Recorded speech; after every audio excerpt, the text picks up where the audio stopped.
If you're a California conservative, a libertarian, a moderate Democrat, believe in common sense, or just a sane person, this is the political podcast for you. It's the California Underground Podcast.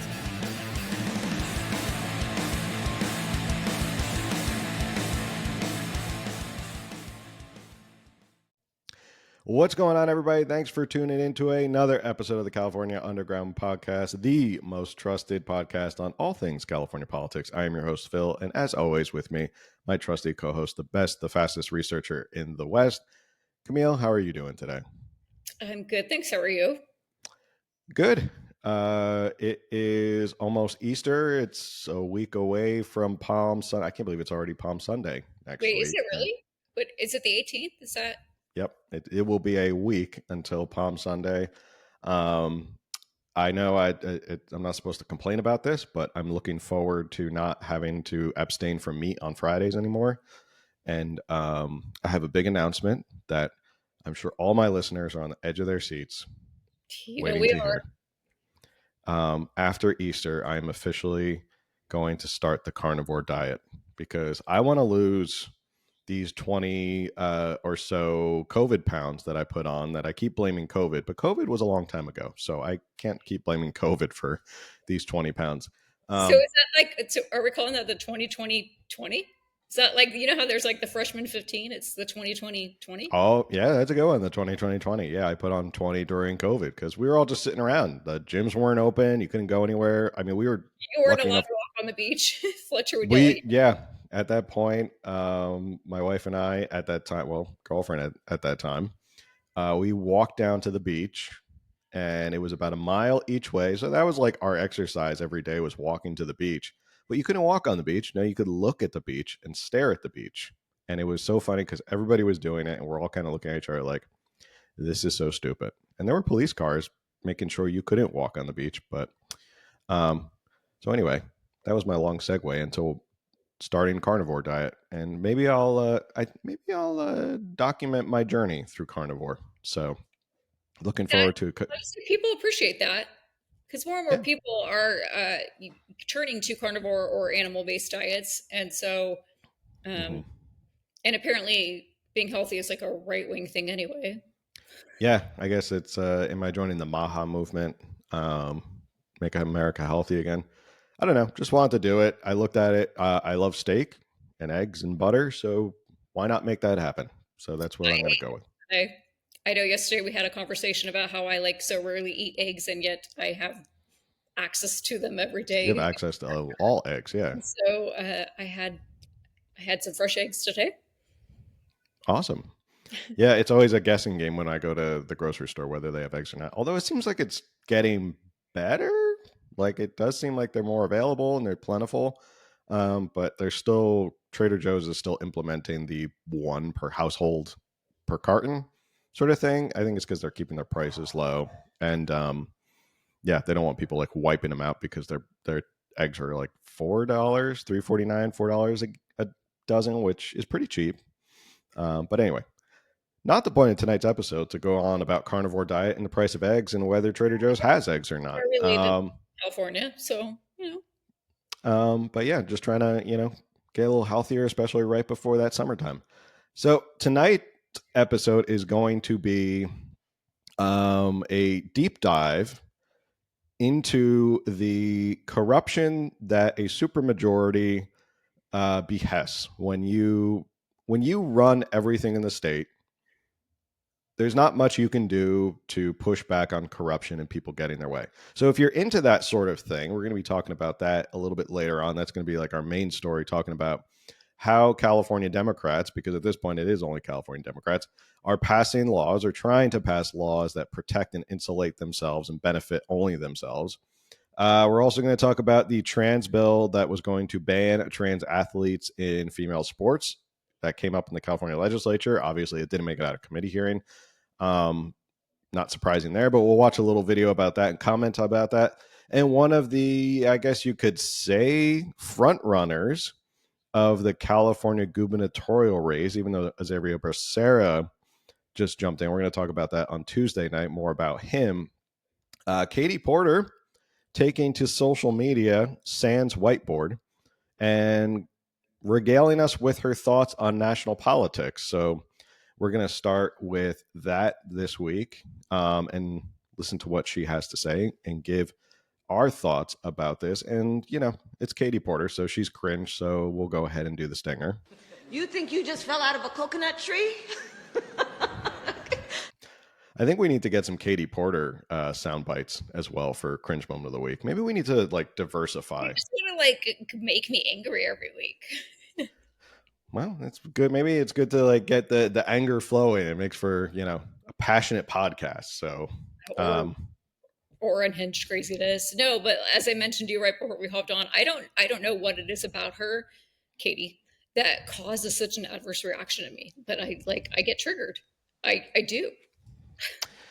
Yeah, there's something about well, we'll watch the video and we'll discuss, because I saw this video. I was like, oh, all right. So we're already starting with this. Remember, she has formally announced she's running for governor of California. And I want to emphasize she's running for governor of California. That's a state in the United States. So let's watch what she says. Last week, Donald Trump attacked California over and over and over again. Why is Donald Trump lobbying these attacks? Because he doesn't want to look in the mirror at his own self-created problems for this country, like tariffs that are driving up costs for every American, slowing down our economy and risking higher unemployment. He doesn't want to deal with the national security crisis that his irresponsible nominees, his irresponsible cabinet officials have created with their use of signal and mishandling of classified information. And he doesn't want to deal with the anger across this country about how an unelected person is making massive spending cuts to the parts of the government that Americans depend on, including things like financial aid for students to go to college and the Social Security phone line so people can get the benefits they earn. Donald Trump doesn't want to look at any of that, so he's trying to point the finger elsewhere, but we need to point it right back at him. Okay. Right back at him. Her opening salvo, she announced a couple of weeks ago, we discussed it. Yeah. Already going after Donald Trump, because there's no issues in California that we need to worry about. Let's just go after Donald Trump in national politics and not talk about, I don't know, all the issues that are happening here in California, from homelessness to crime to unaffordability to the housing crisis to wildfires to insurance crisis. And that's probably just a couple right off the top of my head. But let's talk about Donald Trump and Elon Musk. What were your thoughts of this video? Because I know you have passionate thoughts about this video. Okay, well, I'm going to try to remain calm. Mm-hmm. Okay, so yes, she's running for governor of California. That to me felt like a congressional ad, which she is for Congress. I think she was 2 or 3 terms in Orange County, the 47th district. Perhaps her mindset is still there. I don't know. Then, of course, we saw her run for U.S. Senate against Adam Schiff and Steve Garvey and others. And she lost big time with that. And now she's jumping back into California governor. She did not name, like you said, she did not name one California issue. Everything she named is not something that she can control or fix or have any say over as governor of California. And I want to emphasize that, and I'm not talking condescendingly to anybody, but I think that there are a lot of people that don't actually understand all these offices. And every talking point that she just had, and she has many such videos on her on X that I went through, and everything she talks about is not related to California. Yes, those things affect Californians, yes, because we're all part of the United States, absolutely. But she's not addressing anything, like you said. Just reiterate, as you said, California has homelessness issues. We have a housing crisis. We have wildfires that are going wild. We have billions and billions in budget deficits. We were kind of talking earlier this week, another like friendly, I've had windows and doors open, so I get flies, mosquitoes, whatever. Or a lot of cities in California are facing huge deficits. Like we're talking in the hundreds of millions. Some, what's her name, Karen Bass, billions, asked for billions. Nothing. Katie's like talking about none of these. And I don't know if she's running, like if she's actually going to maybe, if Kamala Harris enters the race, she backs out and then runs for Congress again. I don't know. But none of this is California specific. And so I'm like, does she not understand, or is there a play here going on? It was interesting that she had only mentioned California once in that entire video, and the rest of it was all about Donald Trump and Elon Musk. And of course, they were just broad kind of strokes about what Doge is doing and Elon Musk and cutting all these essential things. We're not going to get into that, but it's always these kind of top line arguments about Trump and this unelected bureaucrat, and which is one of the laziest arguments. Presidents have had appointed people in his cabinet that are unelected. I mean, technically, you don't elect the cabinet of the president of the United States, but they get there, and they get there through probably the Senate. But there are other people who get appointed to positions. Regardless, it's kind of like a dumb argument to be like, oh, we don't like unelected people making cuts to government. You're a fan of big agencies, you're a fan of the big 3-letter agencies, you're a fan of the administrative state, the fourth branch of government, as I like to call it. You're a fan of all these unelected bureaucrats deciding so many things about our lives. One guy comes in and says, hey, maybe we should stop the fraud, waste, and abuse here in the federal government. And all of a sudden, everyone loses their mind. But yeah, to your point, it's she hasn't talked about anything related to California. And it's just her going, well, we have to stand up to Donald Trump. Okay, so is this what 2026 is going to be about? Like, is this going to be every Democrat's like platform is like, I'm going to be the governor who stands up to Donald Trump? And it's like, who cares? We have so many problems here in California that I don't care about Donald Trump anymore. Like his policies don't really affect California in a big macro scale or in a micro scale either. Like, tell us how you're going to fix stuff. And I saw this video and I was like, we have to talk about it, because if this is her opening or one of her opening videos that she's recording and putting out there on her Twitter of like, I'm going to stand up to Donald Trump. It's like, cool. Thanks for addressing any of the issues we might have here in California. Glad to know you're just focused on the Donald Trump, we hate Donald Trump vote. So any other thoughts? Yes, I have 2 thoughts on it, actually. So okay. We don't elect a new governor for California until the end of 2026, which will come quickly, yes, but they're going to be sworn in 27. Donald Trump will already be like halfway through his final term at that point. Mm-hmm. So everything, like she's doing this to stand with Trump. So what then is her plan for the next 2 years? Like we want a 4, maybe 8-year plan from our next governor, of, again, how they're going to fix California, not Social Security. What was my second point? I had a second point. Oh, maybe she's being strategic. Okay. Because people tend to not pay attention and you get in your quick little talking points, your sound bites and stuff. We know that when we do topics on like hating on Gavin Newsom, that's when we tend to get more attention focused on the podcast or, on Instagram. And we're not doing that intentionally, but Gavin Newsom rage does tend to be popular. Mm. And so it's possible that she knows that Elon Musk and Trump rage will get the clicks and the views, and that will get her name out there. And so it could just be a strategic move right now. And maybe eventually we will hear from her actually about California. But for now, I think she's trying to, because knowing that Kamala Harris may or may not jump into this race in the next few months, she is maybe trying to get as much attention onto herself as she can before that happens. And maybe people will be excited for her, so it could be a strategic move. It could be that she's dumb.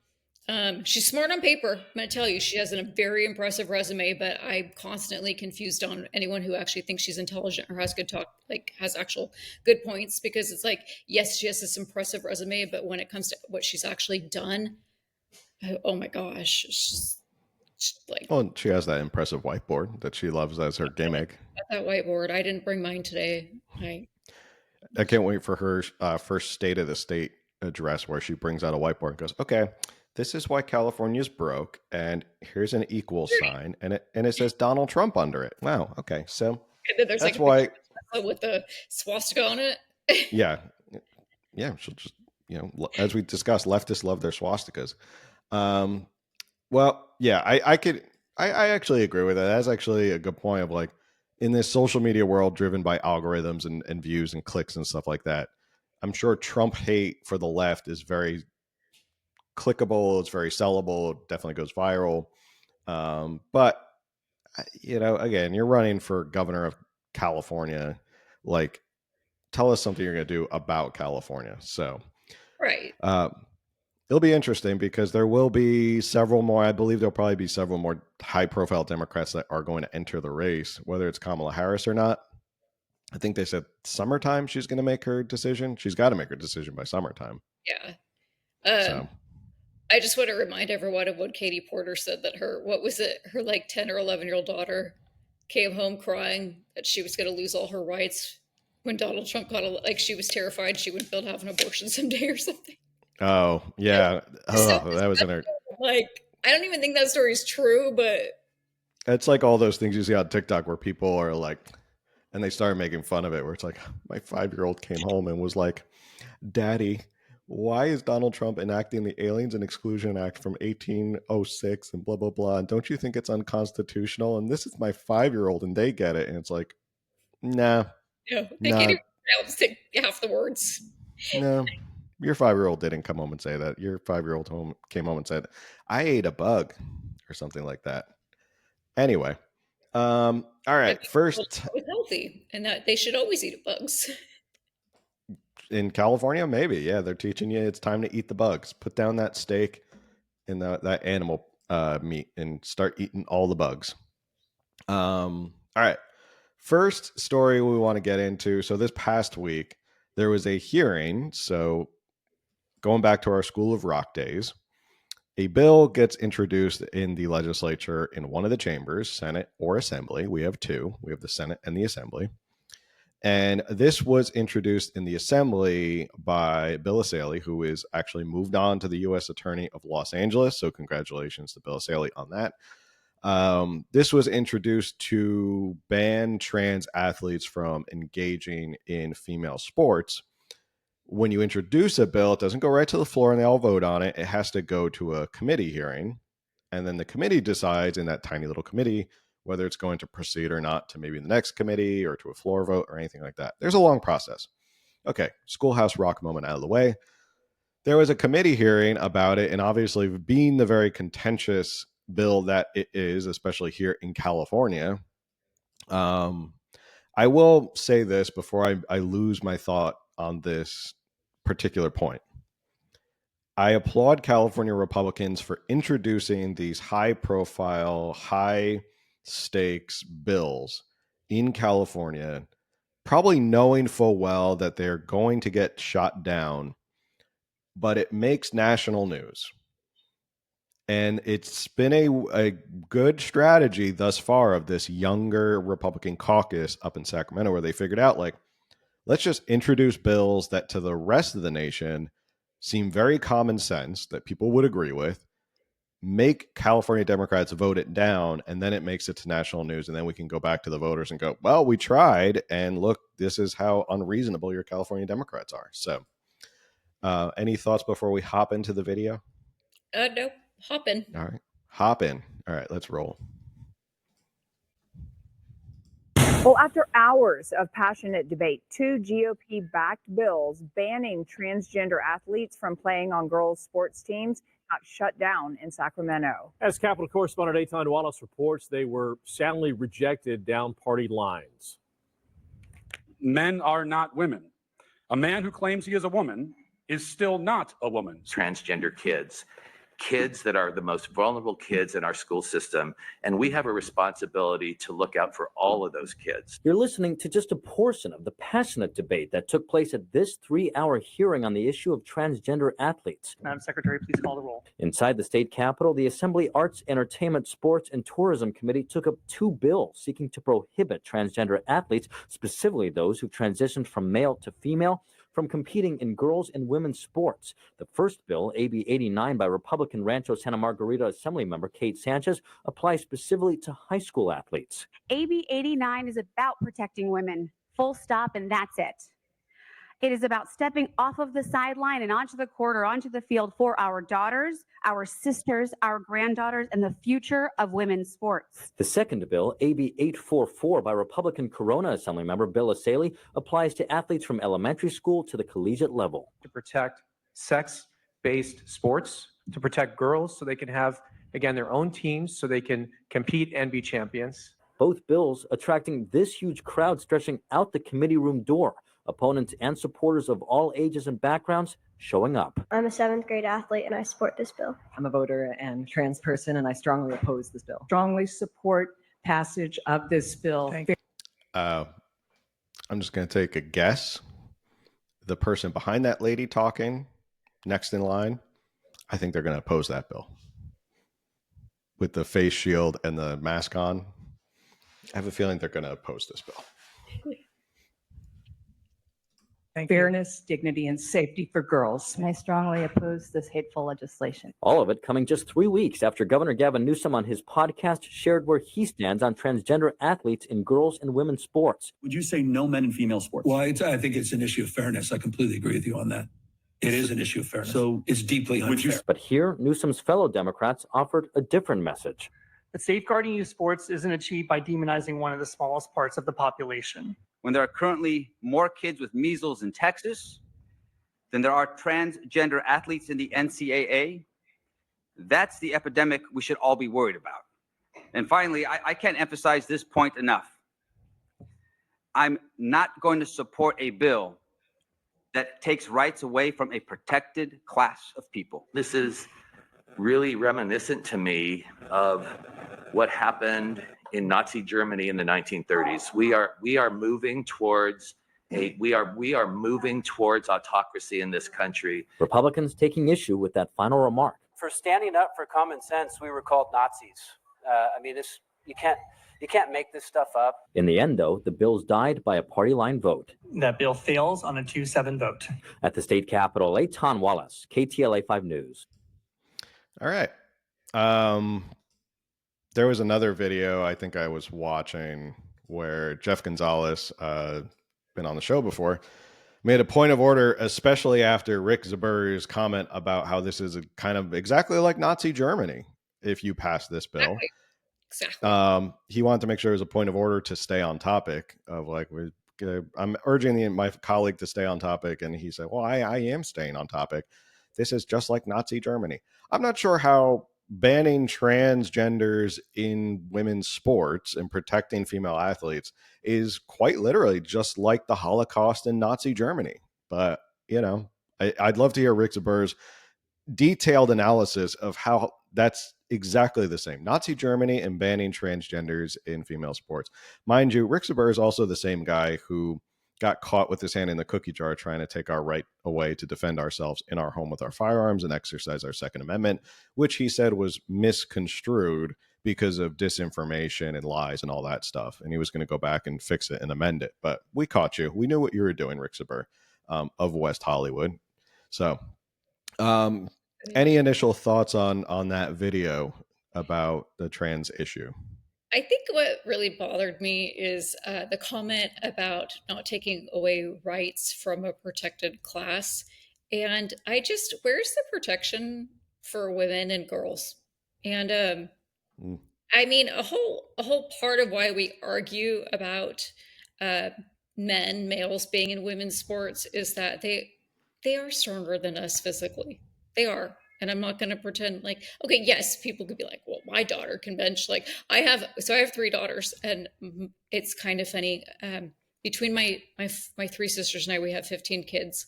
There's a lot of cousins. They're close in age, and they're very competitive with each other.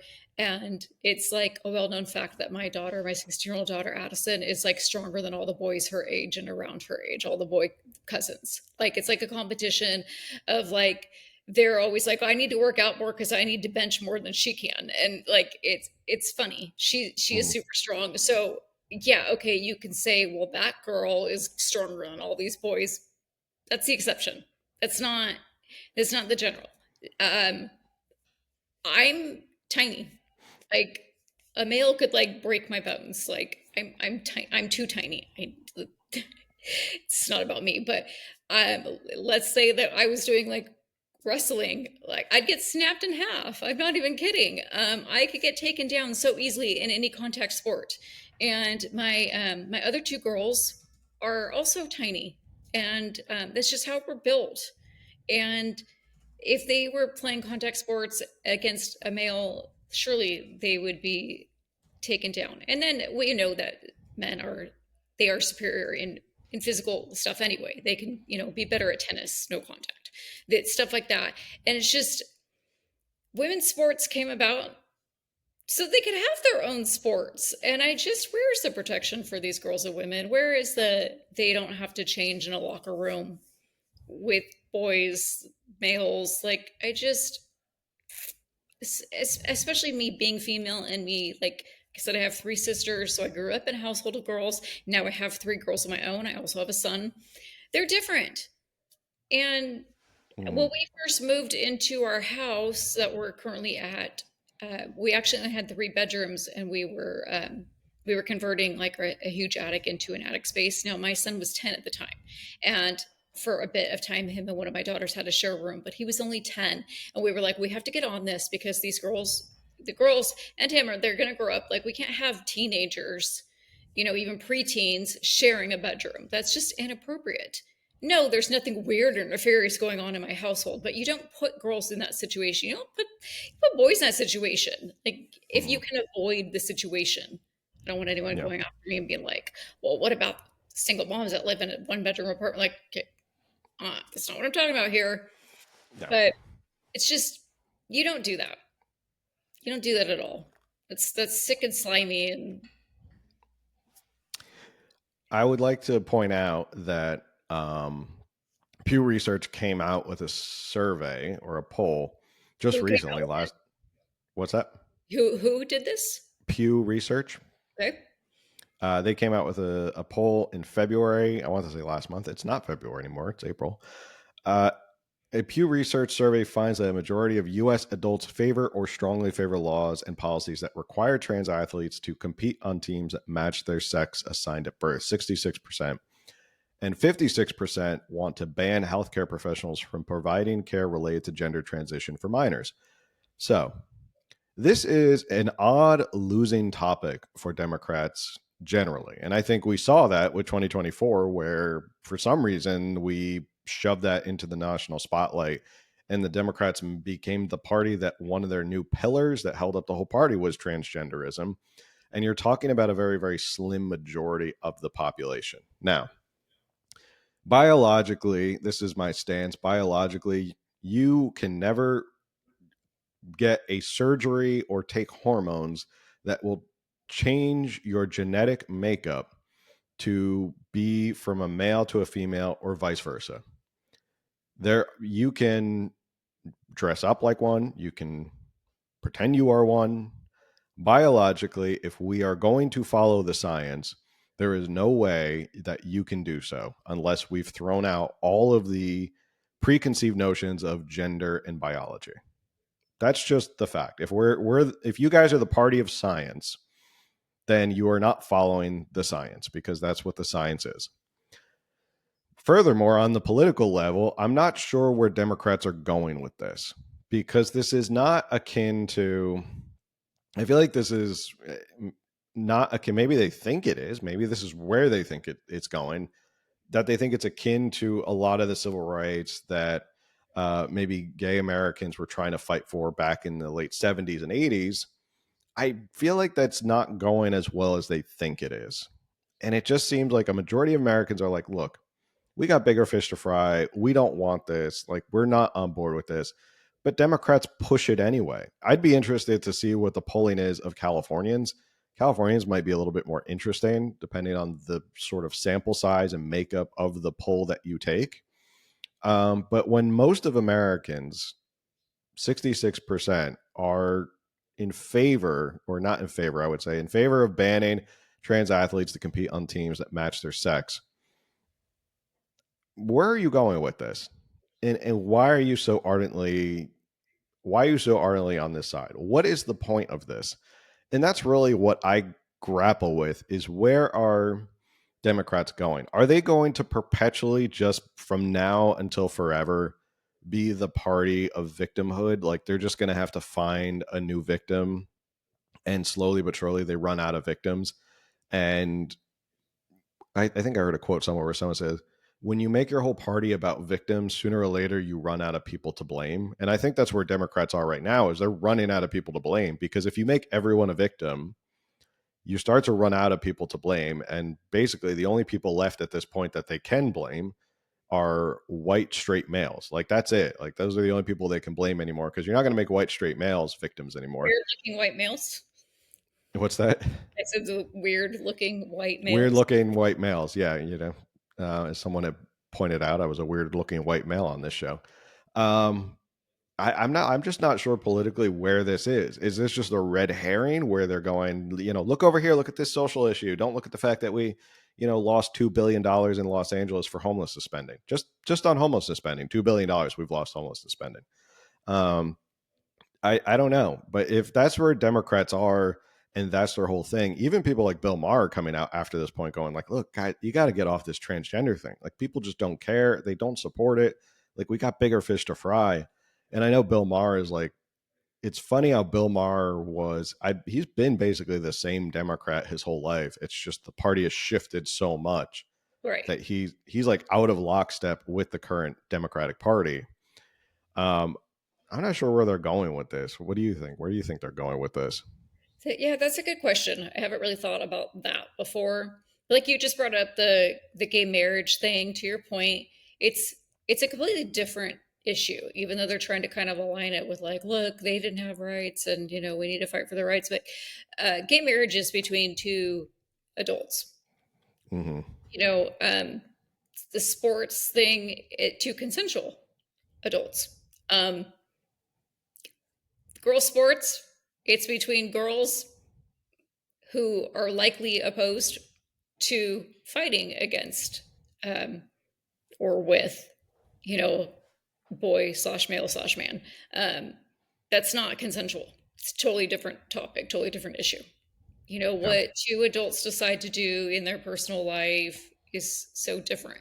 And as I've said before, like, a trans person who wants to actually like transition, going back to the whole, like, we should not be transitioning children, let their brains and their bodies develop before, and then when they're actually an adult and can make this decision for themselves a little bit older. I mean, we've kind of compared it to like LASIK surgery. I had LASIK at 21 years old, and that was the age they recommended at the time, which was 20 something years ago. And I think now they say 25 or 26 because your eyes aren't fully developed. And so they like, it's not a law, but that's what they recommend. They're like, hey, if you're going to get this done, wait till you're like 25, 26 years old, because then we can really go in and, do what's best for your eyes. And so this is like just the case with transgender. I am not trying to wipe transgender people off the map. I am not saying that they are not people and that they are not human, and that they, like, yes, they're among us in society. Absolutely. But we should not be hurting other people just to give them some superior edge, superiority, protection, whatever. Like, that's weird. That's what I don't get here, is that we're saying they have their rights and they need to be protected, and we're going to, like, they're our priority versus, hey, what about the girls? What about the young women? Like, that's where it gets weird to me. No, the consent, I think the consent point is great, because when a female athlete in high school or elementary school signs up to be a part of a team, whatever team that is, volleyball, swimming, whatever, they consent because they are aware that the parameters are, I'm going to be on a team with other girls. And then you break that parameter and that assumption of you are consenting to a certain parameter of what it's going to be. And then you introduce a factor that they were not expecting and they did not agree to, right? It'd be like if you went into, I'm trying to think, this might be a bad example, but imagine if you just like walked into a fast food place and you were like, you walked into In-N-Out and you're like, I'm going to walk into In-N-Out because I want a burger. And I consent to the fact that I'm going to pay a certain amount of money for a burger, fries, and a shake. And you walk in and you go to the cashier and the cashier is like, okay, that'll be great. And then they reach across and punch you in the face. And you go, whoa, I didn't consent to being punched in the face. And it's like, well, that's my right because I'm a certain way and I feel like I should be able to punch you in the face. Maybe it's not a perfect example, but the idea is you did not consent to be a part of a transaction or something where you get punched in the face. And a lot of times these female athletes are getting hurt, like physically hurt, because you brought it up before, there is a difference in biology and male strength compared to female strength. And when a trans woman goes up to spike a ball with their strength and hits a female athlete in the face, these girls are suffering from like dislocated eye sockets, concussions, they're getting like their nose broken, like, and this is okay. So we're sacrificing the rights and safety of one student to make another student feel better about themselves. And that's where I think people look at this and go, this is where we draw the line, because you're no longer just being yourself. We're fine with you. You want to be yourself. You want to do what you want to do and change your name and do this lifestyle. That's you. But now you're harming other people. And then it goes even farther of, there's an issue of when they're in the locker room. And people on the left will always say, oh, you're making a big deal out of this. And I'm like, I don't care if it is. It seems like a big deal if a genetic man is exposing himself to girls in a locker room. And these girls did not consent to being exposed to by a biological man who is in the middle of transitioning. So, yes, to your point, for some reason we have, or the Democrats have, we haven't done it. I mean, we're not pushing these policies, but the Democrats have elevated this theory that if one transgender wants to participate in high school sports or elementary school sports, their one right trumps the 25 or so other people on that team. And that's basically what they're saying is we don't care about all these other people and what they think. It's just this one person. And I guess I'm still coming back to the point of like, where are you going with this? You've protected that one person and you've potentially, I mean, this is just politically, I'm trying to figure out why they're doing this. You've protected that one person, but politically you've probably alienated not only those kids in that locker room who, voting age is 18. So if they're in high school, they're not far off from making this an important issue in their life when they go to the voting booth, but the parents as well, like their families. So now you're ostracizing or alienating those potential voters and possibly voters that are connected to them. So I'm just not sure where they're going with this. I know there's the, what do I like to call them now? There's the limousine liberals and the cul-de-sac commies. I don't think I've ever heard that. I heard that. I want to give credit where it was. I think it was somewhere else I heard it. But I like the cul-de-sac commies because it's more general. Nobody drives around in limousines anyway. But cul-de-sac commies makes more sense. The affluent, liberal white woman living in the cul-de-sac who feels like she has to have a cause or something. Like maybe they're fine with it and they support it and they love it. But I don't know. Politically, I just don't know where they're going with this. So kudos to the California Republicans for pressing the issue. Their strategy definitely seems to be put your money where your mouth is and let's get it on the rolls. Let's get your name down there and let's hear your thoughts. Now, people like Rick Zabur, he'll never be voted out in West Hollywood. But idiotic comments like that may change how people feel in different districts. Literally Hitler.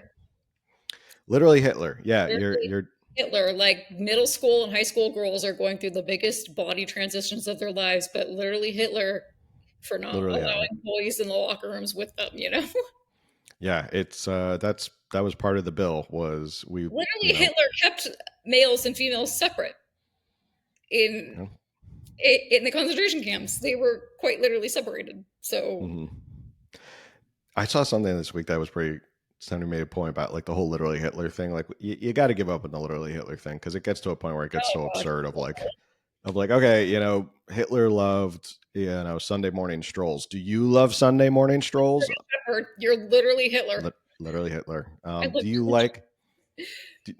like a little sweet treat after dinner? Oh, so did Hitler. Hitler loved sweet treats. You know what that means? It gets to a point where it just gets ridiculous. You can't compare everything to Nazi Germany and Hitler. Okay, let's just stop. Literally Hitler. Literally Hitler. All right. Any other thoughts on this bill? I mean, it's dead, so there's not really anywhere else it's going to go. Yeah, unfortunately.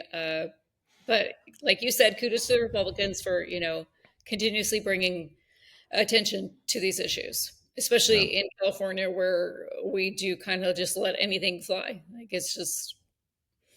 This is an issue that might be ripe for, and it'd be interesting to follow as a proposition.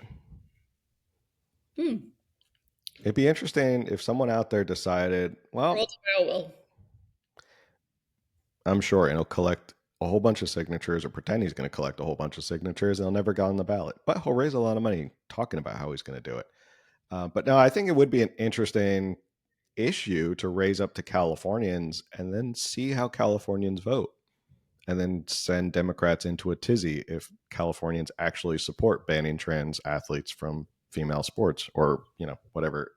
I keep saying female sports because it always seems to go one way. Yeah, it is majority for sure. I mean, I'm sure someone's going to be like, oh, there's examples of female. I feel like it's always going one way. It's always males going into female sports because they get the better advantage going into the female sports. And it's never the other way around. So, all right. Next topic. Like I had said at the top of the show, if you love getting angry about how the California Democratic supermajority is doing everything in their power to benefit themselves, hide from public view, and basically use California as their own piggy bank to enrich themselves and gain more power, you're going to love this segment because I read this article and, we read a lot of news and we have a shared show notes that like I'll throw stuff in and be like, this is material for another episode. Let me get back to it. And I was like, let's cover this article. And I was doing more research on it. This is from Cal Matters, one of our favorite sources. The more I read about it, I was literally in my office by myself or in the studio here by myself going, what the F? Like, you got to be kidding me. Like this story got more and more wild as I cross-referenced what was going on here. So let me pull it up really quick. I have 1,000 tabs open. This is one of those days where I have 1,000 tabs open, so bear with me as I bop back and forth between all this. It's always such a relief after the podcast when we can go back and close like all the tabs. Like it's like because all our tabs are like it's just like the screen is like filled with, and then it's like you just see the logos. That's how bad it is. You just see like it's like So for some reason, I keep mine open for a while. I don't know if it's for like later video editing or something like that. But although Google Chrome has come out with a new feature, which is kind of really nice, is that you can do tab groups now. So you can group things into tabs and like all your tabs into. I just haven't used it. Okay. It's good so you can just be like, oh, this is stuff I'm not going to use on the podcast. So just close that, those 15 tabs that I have. I also feel like I like text you everything that I ever like every link ever. So I'm like, I can just go back to my history with Phil and find it. It's one of those things where it's like, maybe he's not going to read it now, but I'm just going to send it so that later on Exactly. I can go back to finding. Okay. So this is from Cal Matters. It is entitled Democracy in the Dark, How California Lawmakers Are Trying to Shield Themselves from Public View. At town halls across the nation, including in California, residents have confronted their members of Congress face-to-face to voice their fears and frustrations over Trump administration policies, from cuts to overseas aid to Medicare. Meanwhile, lawmakers in the state legislature have introduced about a dozen proposals that would make it harder to confront your local officials at public meetings and would shield more information from the public eye, according to an analysis of CalMatters' digital democracy database. The bills follow a streak of California officials' attempt to shroud themselves in secrecy. Senator Roger Niello, a Republican from Roseville, has contended that interacting with constituents in person makes a difference. There's nothing more thrilling for a local elected official than having constituents exercise their right to yell and scream at you, he said in 2023, opposing a proposal that allows neighborhood councils in Los Angeles to meet remotely until 2026. Since the pandemic, California has relaxed its once strict rules that require officials to be physically present at public meetings. Instead, they've carved out more exceptions so that advisory board members can meet remotely and public officials can avoid disclosing their whereabouts when they appear virtually.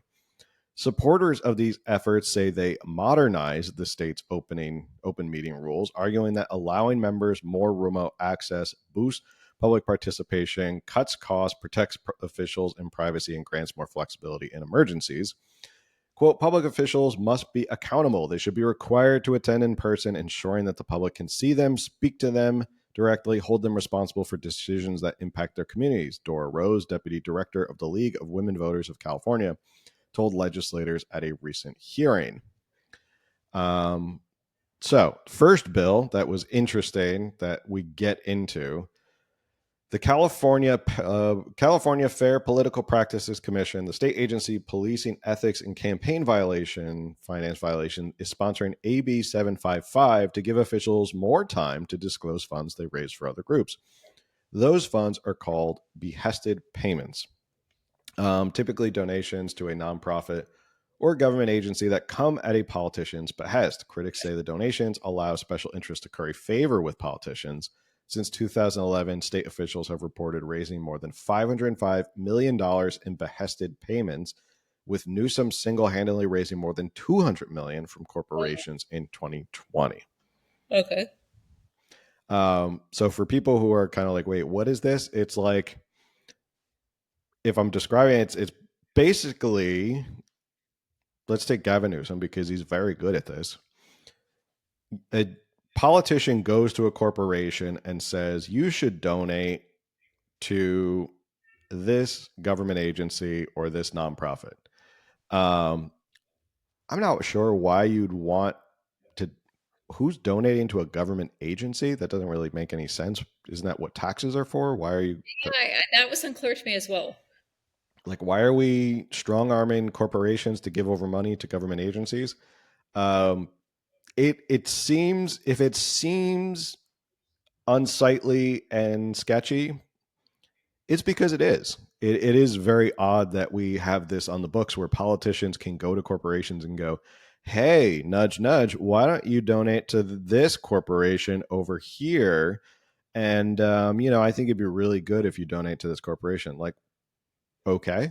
And if the governor of California, like Gavin Newsom's coming to your office going, or calling you up and going, hey, you should donate to this government agency or this corporation, why would you not do that? Because if you're a corporation, don't you want to get in good with the governor of the state? And if they're personally calling you, I'm not really sure what the purpose of this is, if I'm being completely honest. Like, somehow get somebody to donate to this corporation, and this corporation somehow donates to something that then donates back to the politicians, and so they're keeping money for their causes. I don't know. That's me speculating, but there just has to be something like that going on, which I guess we'd call money laundering. Yeah, I'm sure. I have a feeling in our 300 episodes we've probably discussed this, but for some reason it's escaping me. I'm pretty sure there was like some issues of like Newsom donate or asked for $200 million from different corporations, and they went to nonprofits or government agencies that had like a direct. Was this the whole thing with him going to Cabo? Was that the whole thing? Remember when he went to Cabo during COVID? Like a walking trip, but then that one, or Right. Yeah. It was like $5,000 for whale watching, or I don't then know. it wasn't whale watching, and then it wasn't government funded, but then it was government funded, then it was a nonprofit, and like the story kept changing and nobody really knows what happened. Yeah, and it just went away. In our news cycle, that usually happens. If you last long enough, if you just tread water long enough, sooner or later the story goes away. Absolutely. The news cycle, just something else comes up, and Just turns over. which is like, The that's what was with the female sports issue. Like, you're like, what is their point here politically? Maybe because they all want us to talk about that. And I'm becoming that person, but I'm not that person that's like, but what's the real story? This is the distraction, but I swear I'm becoming that person now. Maybe that was a distraction, and they're like, because they don't want us to look at the which other would be story. odd, because it'd be like saying the California Republicans started this distraction. Yeah. Cue the X-Files theme. But if the Democrats can oppose it so strongly, then I don't know. Yeah, maybe generally like the whole transgender issue, so you get focused on that. Well, I mean, that's a big argument about politics now anyways. Yeah. They make you scream and yell at each other about cultural points while they go, raid the treasury and send money over to the Philippines or for like, I would love to transgender believe plays. that politics is black and white, but it's not. It's just No, I'd love politics to go back to, hey, this road needs some fixing. Can we vote on that? Okay. Great meeting, everybody. Thanks. And that's it. Like, that's all we need to really care about. We don't need to have all these cultural issues in all of our politics. The legislation introduced by Assemblymember Mike Fong, a Democrat from Alhambra, would give lawmakers up to roughly 120 days to disclose the payments, making it harder for voters to know who is influencing their lawmakers in real time. Commission spokesperson Sherry Yang told Cal Matters the current filing period is too short and extending it improves efficiency. All right, well, I have an issue with that because I don't care if it's hard that you have to report this within 30 days. If you're asking corporations to donate money to certain places to curry political favor, I want to know about that as soon as possible. I think 120 days is way too long. What's that? 4 months? 4 months, yeah. And if you do that in an election cycle, it's like, well, cool. Like, no, like we just said, news cycles turn over quickly. Unless we know about it right away, people could be elected by the time this stuff comes out. They could do stuff literally, I don't know, 3 months and 2 weeks before they have to file this, and then they get elected, and then it comes out afterwards. And you're like, oh, I wish I'd known this right before the election. That would have been helpful. Yeah, it feels like that could get really messy too with lawsuits, because it's like, well, this only just happened last week or the week before, and we didn't have all the information, and now we're finding out I wouldn't have voted that way, or whatever. And it just kind of feels like then it's going to be like we're going to be going around accusing all of our politicians of getting in under shady terms, and like it just feels like politics is messy, and it just adds another layer of mess, in my opinion. But before you go too far, I want to go back to when you first started reading this article and the remote stuff. Yeah. Okay. On the one hand, I do see how meeting in person and allowing the public to show up, and the public can be very distracting. Absolutely. However, the public has a right to this, and these people's salaries are paid by the public. Like, I think you always have to keep that in mind, that, hey, we pay your salaries, we can get rid of you under a recall, not like in the trunk. We always have to add that legal disclaimer, because you never know who's out there and be like, whoa, things. And so Camille from California Underground advocates violence against elected officials. I just mean, we can recall you, we can choose to not reelect you, those sort of things. Like, your salary is paid for by us, and we voted you in. We have the power to remove you. And my demon cat. So so I do understand the argument, though, of like the public showing up and being very distracting, and then things can't necessarily get done. But I forget who was on we had a guest on who was in the assembly, I believe, and he mentioned to us that they have state issued cars because, they're from all over California. Then they have to go up to Sacramento and they have to get around, and they all have, and he said something like, it's Toyota Camry, and I don't know what all the ins and outs of that are. Like, are they responsible for paying for the insurance on it? I doubt it. I'm sure that's California doing that. Maybe gas, maybe they're responsible for the gas, or I don't know if it's an electric vehicle. That'd be funny if it's not. But if they're not going to be meeting in person, we need to start lowering their salary and pulling back on some of these state-funded things, such as a car. Like, if you can't go in and work in person, then okay, we need to, you don't have as many advantages. That's not the word, benefits. You don't get as many benefits. Second of all, if you can't handle the pushback, you don't belong in office. And that's something that I like to repeatedly point out, because as someone who has had actual candidates and politicians cry over like things, I mean, I'm just going to say it, Kimberly Klasick freaked out because I used her name in a reel last week. Kimberly Klasick is all the way in Maryland and has run for Congress like 2 or 3 times. And anything that I say has no bearing on her election. I cannot vote for her. Like, I've never tried to sway her election, but because I used her name in a reel that went viral, she literally went and posted on my page demanding I give her my address so that we can meet up. And I mean, she was like, in the comments, everyone telling her just how ghetto that was. But it's like, if you cannot handle people pushing back on you, confronting you, calling you out, then you have no business being in political office, none at all, because you are there for the people, and the people are going to push you to do things for them. They're going to get angry when you do things that they don't agree with. Like, that's how this goes. And so if you seriously are just like, I need to work remote because people no, then go get a different job. Yeah. If you can't, I mean, it's the stupid saying, if you can't handle the heat, get out of the kitchen. But part of the purpose of being a public servant is you have to face the public. If there was a lot of videos, especially down here in San Diego, for the county supervisor meetings, where they get pretty rowdy, and I think they should get rowdy. And I honestly think they should, because like, I understand there's a point of decorum and this and that, and they use the decorum and the bailiffs and the sheriffs and the sergeant at arms to drag people out. But you know what? I think public officials should face the voters and, get a little concerned about, like, these people are angry at me. And again, we're not advocating like they should be scared because like their safety or livelihood. Legal disclaimer. We're talking about like if someone of a corporation got called into a shareholders meeting or a board of directors meeting, like, okay, you have to answer to the shareholders. In government, you have to answer to the voters.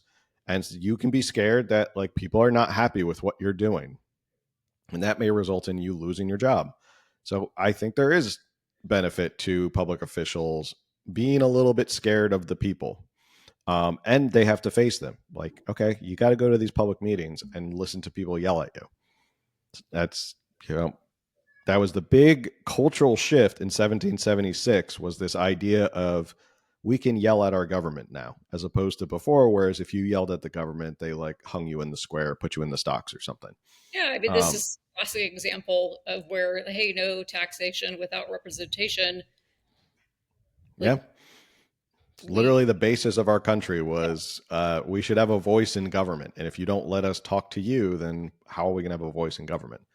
And my concern is when you squelch people's speech, people don't stop talking about stuff. They find other dark corners of the world to go talk about this stuff. And that's how you get radicalized people. And that's always my concern, is like, people don't seem to realize that tamping down speech about anything, I mean, any topic, only creates people to go to dark corners, usually of the internet or something, and get more radicalized on an issue. And then you have a bigger problem on your hands. And again, I'm not threatening people saying you got to watch out for radicals. I'm saying this is the truth about what happens in our world. Yeah. And for those of us who want to confront government, absolutely, there's a way to be passionate and angry and all the things without going overboard, being violent, making threats, that sort of thing. It's like, make your voice heard. Absolutely. Yeah. But, Be an adult, make Yeah. your voice heard, talk about the issue. Don't scream at them that you're going to run over them with your car or something. That's not proper. There's that guy who was always at the San Diego County Board of Supervisors meeting. He became like pseudo internet famous with the long hair, who was always like screaming at all these meetings. And they put like metal music under him. I heard he's a really nice guy, actually. I think a lot of these people that of course, they get the attention, they get what's shown all over social media, and of course, it's like the greasy wheel, the squeaky wheel gets the grease sort of situation. A greasy wheel doesn't squeak at all. The greasy wheel is when they. But then when you actually are around them in person and meet them in person outside of those kind of events, you're like, wait, you're normal. Why do you go in and act so crazy? So, I mean, we see that on both sides. Mm-hmm. This first bill, this was one of those bills that literally, while I was researching this morning by myself here in the studio, I literally said to myself, well, my dog was sitting here as well, so okay, maybe I wasn't by myself. What the F? The article goes on to say, also seeking to relax the state campaign's ethics rules is SB 300 by Senator Steve Padilla, a Chula Vista Democrat. Public officials wouldn't have to recuse themselves if they are making policies that would boost the membership of organizations they're part of, such as unions or chambers of commerce. So when I was reading this, I thought to myself, okay, I got to cross-reference who this guy is. So let me pull this up real quick. Steve Padilla, and we're gonna check with our number one of our top favorite sites. Let me see if I can pull this up.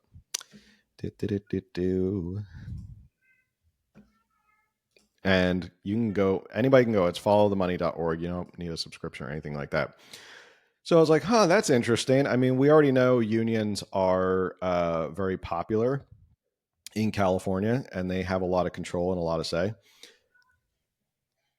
And I thought to myself, why would he be so concerned about boosting membership for unions? And then you go to Follow the Money, and look at that. His top 10 donors: State Building and Construction Trades Council of California, Domestic Workers Local 3930, California Teachers Association, SEIU, California State Council, California State Association of Electrical Workers, California State Council of Laborers, California Correctional Peace Officers Association, Consumer Attorneys of California, California Dental Association, and California Medical Association. The top 10 biggest donors to this guy are all unions. I'm sure you're shocked. Surprise.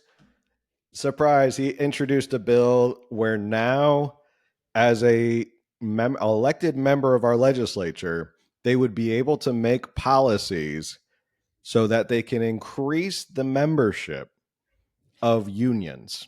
Forget chambers of commerce. They don't have as much control as unions, but unions who run the state. If you want any more concrete evidence that the unions are in complete control of California, this might be it. That if they're trying to pass this so that, sure, now the legislature can increase our union role and we'll make more money. So, you have any thoughts on this particular bill? Surprise, surprise. What was that? Surprise. Unions control and destroy America. No. They had a use. That's one of my very far right beliefs for a long time. And obviously California. They really do have way too much control over politics. Unions, you start following the money and you realize that unions are pretty much in almost everything that is not good. And you read American history, and back in the day, unions were necessary for a time for certain things, absolutely. But now they're trying to unionize everything, and is fast food officially unionized? And now they have that minimum wage that keeps increasing, and like now we're seeing that fast food places are closing. It's been about a year now. It has been a year. Unions did that. they're the reason that your fast food in California is now much higher, and why you have less employees, and so it takes longer for you to get your food, and your favorite fast food joint around the corner closed because of unions pushing their policies onto you. Mm-hmm. And I think they're still trying to unionize Starbucks, which Starbucks is not given in yet. But yeah, whenever you see any of these people introduce these bills that you kind of look at sideways and go, that's interesting. I mean, I know you're bought and paid for by unions, but why would you? Oh, all your top donors are unions. Got it. Gotta keep that money coming in. Gotta keep them happy. Not so the we people. know, Not the people. not the people of California. You got to make sure those unions are taken care of, and they'll respond, well, unions are the people of California. Really? I don't know a lot of people. I don't know anybody who's actually in a union, but I wonder how many people are actually a part of a union.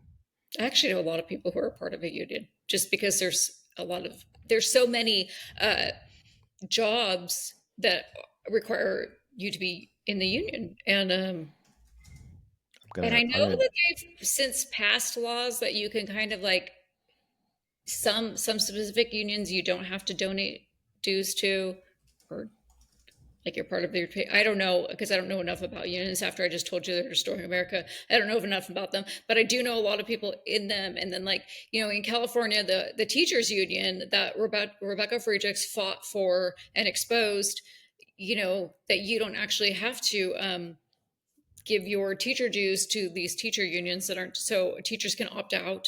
There's that option, but I'm not sure about, you know, so like our sanitation workers, our trash men, they're in a union. Most grocery store workers of large chains, they're unionized. Anything to do with a factory in California that has heavy machinery that, you know, you can be injured by, I think that's required unions. So you might actually know a lot of like the bigger plumbing companies, they're in unions. Yeah. I had to, we still don't have an official word on what the verb of this is, but I grokked it. As of 2023, California had 2.5 million union members. That's a lot. That's definitely a lot, considering our elections are what? How many people voted in the last election? That was my exact thoughts went there. How many people actually vote? It's kind of whatever, but like I think in the last, like in 2022 for the state, I want to say it was it 7 million? No, that's how many votes Gavin got, and then like Dolly got like 5-6 million. We just talked about yeah, they got like over 4 million. Out of the entire population, that's 6.4% of Californians are in a union. Which now that's everybody. That's it is a lot. Yeah. All right. Next bill, continuing on with the article let's pull this back up. AB 359 by San Bernardino Democrat James Ramos would allow the State Campaign Finance Commission to stop reporting on its enforcement of local ethics rules. Again, it's one of these things where you look at it and you go, why would you want us to not know? Towards Kamala Harris's cloud. I'm hoping it has the answer stored. Why would you not want our ethics board to tell the people what ethics violations you've had? Oh, because you were hit with an ethics violation complaint over your advocacy of the United States Forest Service land trade with San Manuel. Surprise, surprise. Surprise, surprise. Assemblyman James Ramos is the target of an ethics complaint after he used his authority as a California state legislature to push the United States Forest Service to take action that a number of San Bernardino County residents, including a cross-section of Ramos' own constituents, believe will benefit him financially. Here we go. I'm not going to get into the details, but it has something to do with the swap of like tribe that would take over the land by taking control of the land and question the tribe, which is considered a sovereign nation that is not subject to overriding U.S. law. California law and California water law could dam or otherwise divert water with a future value running into the hundreds of millions of dollars and use it for its own purposes, while simultaneously denying those downstream users in the watershed access to that water.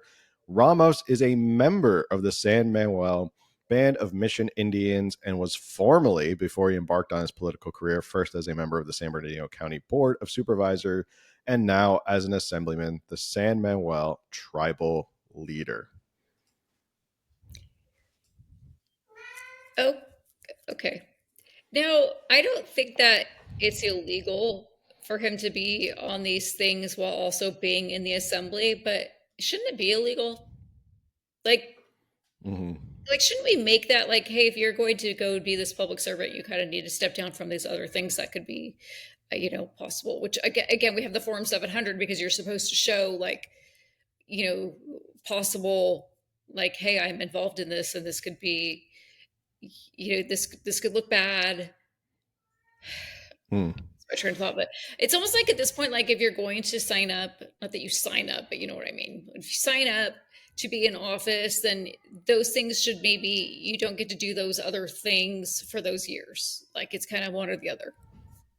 Because I mean, I'm a fan of anybody who's listening to the show. Obviously, I'm a fan of lowering all restrictions and regulations on citizens.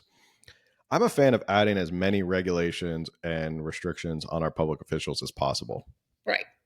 Which was also like why we had a constitution. Yeah, you shouldn't be. The fact that it gets this far, you can financially benefit from stuff that you're involved in through your connections has gotten way too far. It means you're not a public servant anymore. It means you're serving yourself. Or you just shouldn't be allowed to advocate on behalf of those extra things within the assembly. I mean, sure, the way it works, you could have your friend in the assembly advocate for it, but you yourself maybe shouldn't be allowed to. I know in my profession that if there is a whiff of conflict, a judge will recuse themselves from the case. Just like the smallest thing in the world, judge will be like, nope, can't hear this case, got to recuse myself, and they get a whole new judge. Good. But that's how it should be, and it should be the same way for our public officials. They should be recusing themselves from anything they could get a financial interest out of. Right. And the fact that this guy is trying to pass a law that would get rid of violations like the one he got caught for, and the reporting on that should worry a lot of Californians about.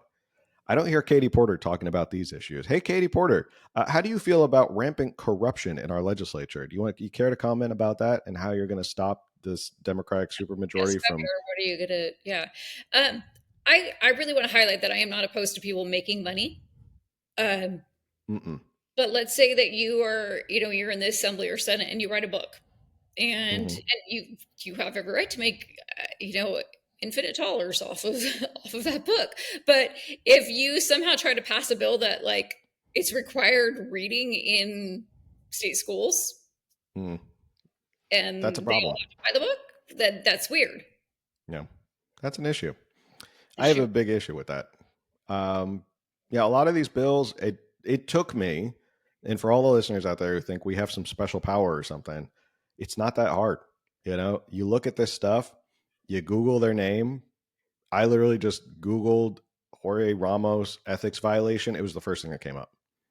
I was like, oh, shocker. That's why. And then you go to follow the money for like Steve Padilla and be like, oh, that's why you want to make union members, make it easier for politicians to push people into unions. Okay, got it. Going on with the article, under Democratic Assembly member Avelino Valencia's proposed AB 1029, elected officials would have to report if they own cryptocurrency. Okay, but again, we're allowing people to get away with ethics violations. I would have to read more on that one because that's weird. Yeah, that's a personal, private thing. Like, I guess they're again, I just think you have a right to make money. If you go into the assembly owning 10 rental properties, like that's your right. If you somehow get the government to pay for them. If you pass a bill that makes it even more profitable to own those, that may be an issue. But I think that could be fettered out, but that I'm not sure. That's like a crumb of accountability compared to the two bills we just discussed, where they're trying to hide ethics violations and also benefit their union donors. Like, those are huge things, and they're trying to focus on this tiny little speck of like, oh, well, we'll focus on the people who own cryptocurrency. Yeah, and it kind of goes back to that we've discussed so many times about there's too many bills, and now they're writing bills to protect themselves. That's not for the people. This is No. like literally not for, like, what are you even doing? Right. Oh. And how did those two bills? Yeah, you nailed it. What do those two bills have to do with helping the people of California? You were elected to help the people of California. Those two bills are quite clearly to help elected officials, not the people of California. In fact, it hurts the people of California because it makes you less accountable. So, right. DeMaio, one of our favorite Republicans in the Assembly, one of our favorite politicians in California, is reintroducing an idea to create an independent office to help people fight public records denials. Newsom vetoed a similar bill in 2023, saying it was unnecessary and costly. Because if you have a public records request denied, you have to sue over it, and that can get a little pricey. So I haven't read into this one. What are we thinking on this? We don't like Carl DeMaio, but that doesn't mean everything he does is horrible. So. Right. There's a lot of stuff he's done here in San Diego and is still doing, and we might get into that next week. Stuff that he has been doing that has hurt the San Diego Republican Party. That's my opinion. If I get a letter from a certain attorney saying that's defamation, I'll tell you what you can do with that letter. But anyway, yeah, he's done a lot of stuff to hurt. I mean, an independent office to help people fight. The details of it are like, okay, who appoints these people? So if it's the Democratic legislature, who cares? Like, you haven't done anything. Like, right? Who are these people who get on there, and how do they get on there? That's what I always go back to. Is like, okay, yes, we want transparency, we want honesty and all that, but we also want smaller government, and we don't want these constant new agencies just for. Like, that makes larger government, and like you said, who's going to elect these positions, who's appointing these positions. So who do we trust? Like, it's supposed to be independent, but is anything within the government really independent? No. And that's where I do get, it's like, okay, I like the idea, yes, but do I really want the outcome? Right. He also introduced a bill to the legislature that would prohibit state lawmakers from entering into most non-disclosure agreements related to their decision-making. Agree. This was actually Joe Patterson introduced this There bill. should not be any non-disclosure agreements that have to do with the people. Anything to do with the governor or government. Yeah, that's very straightforward. There was a video. So in keeping with the whole idea of transparency, I got to pull up this video. The Speaker of the Assembly, Robert Rivas, he has not spoken to Capitol Press Corps in nearly 3 months. So for all the people who scream about transparency and democracy is dying in the darkness here in California because they're not talking to us, and they're trying to make it harder for us to even figure out what's going on. So this is a video from Daniela Pardo.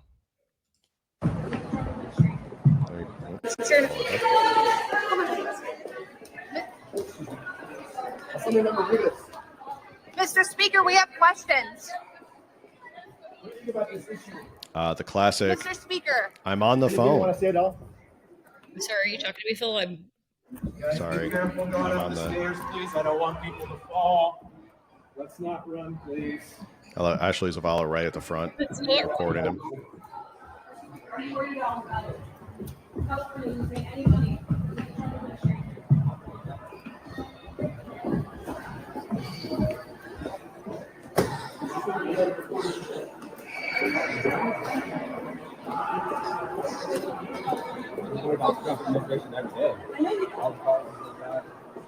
We worry about the Trump administration every day.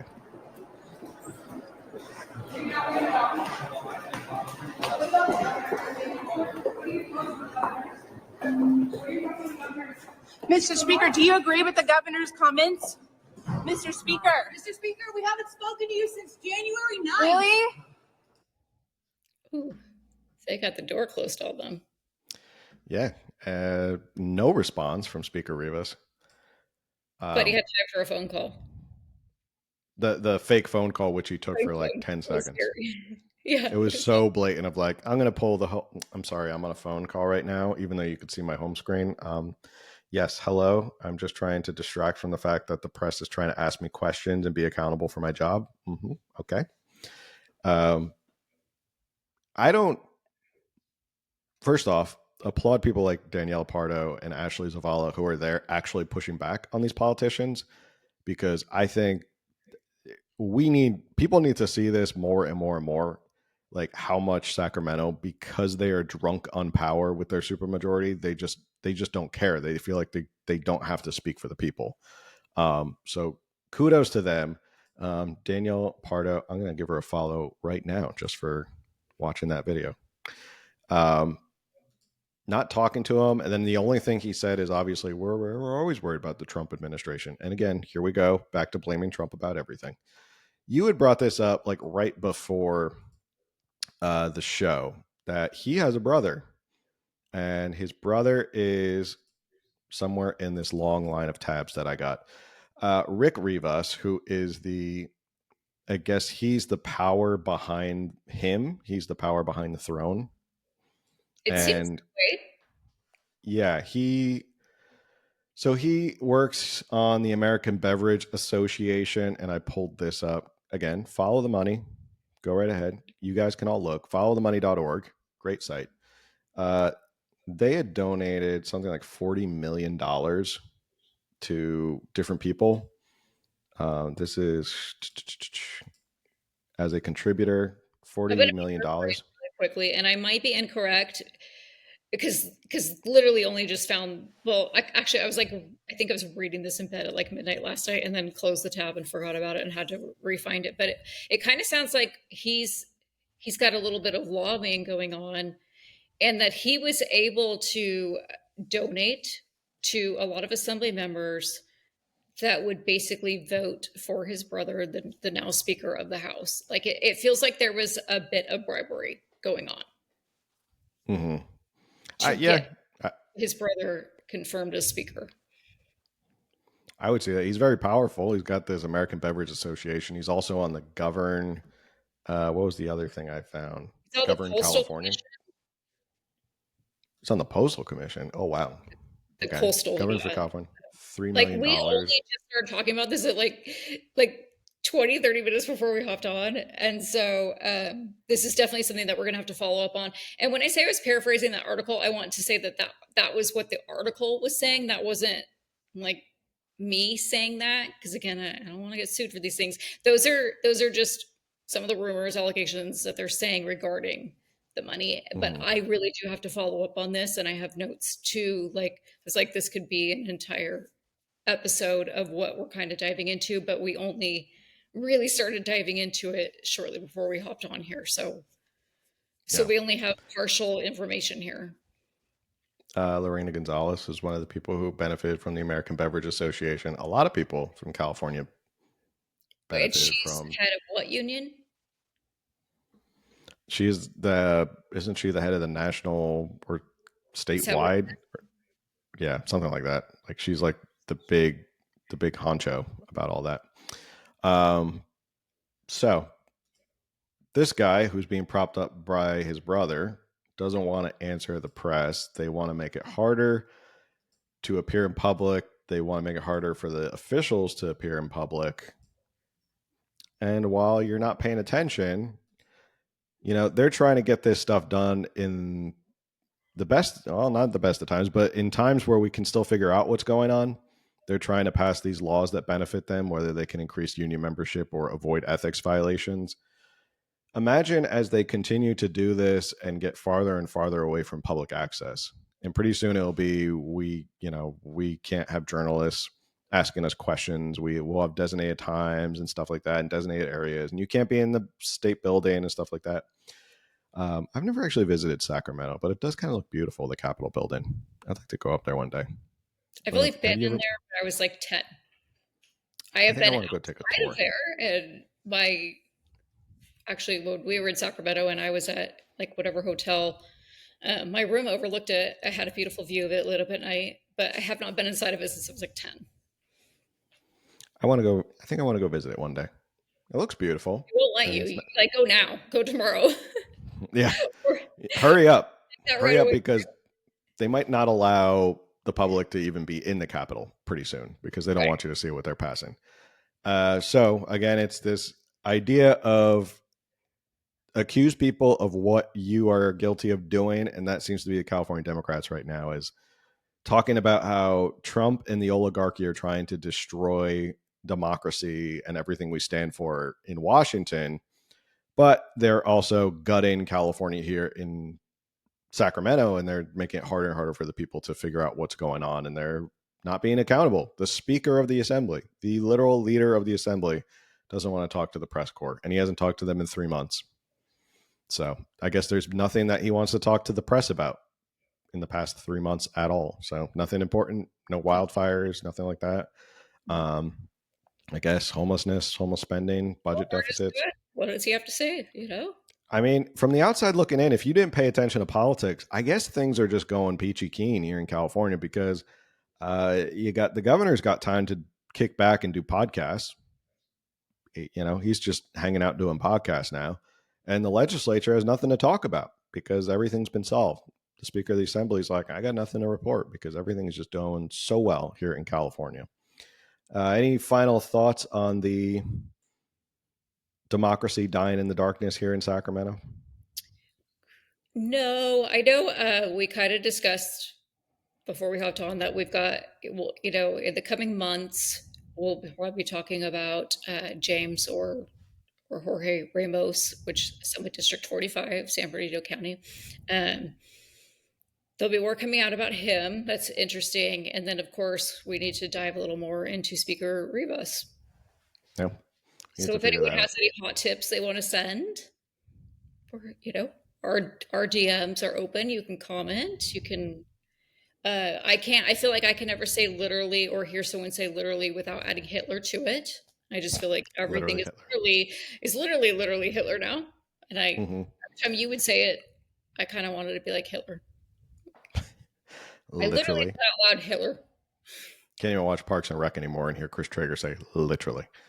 You can also email to californiaunderground@protonmail.com. That's always easy, because if you have a whole bunch of things, it's easier than a DM, because sometimes you send links and then you got to get the link out of Instagram into your web browser, because it's easier if you have a whole bunch of stuff. On that topic really fast, I do look at my DMs. I know he does, and we get emails. We cannot comment on everything. We cannot podcast on everything. There's so much. We have to pick and choose. Sometimes we just don't know enough about a topic that we don't feel comfortable talking about it, because we have no right to be talking about something we know nothing about. So, but please keep sending us stuff. We do appreciate it. Yeah. I think it was last week we literally had something, because someone sent me the video of Rob Lowe and Adam Scott, and we did a whole segment about why Hollywood is dying. So yeah, your stuff does get heard and we do talk about it. So, all right.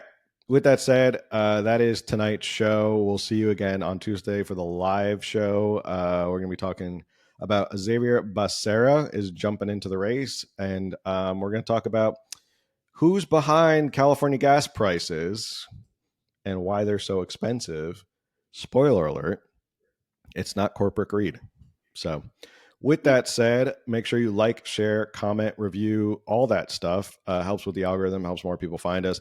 And if you want to support the show, that is 100% free, is you can share it with somebody else. So with that, we'll see you on the next one. Later.